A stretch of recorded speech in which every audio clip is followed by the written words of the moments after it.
ముక్కులు అక్కడ చెప్పలేదు ముక్కు తీసుకుంటారు ముక్కు తీసుకుంటారు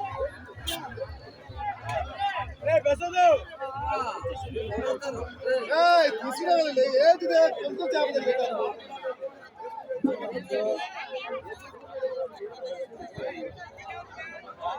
ఎంత కడిగారా పళ్ళు బాబు 23 కడుగుతారా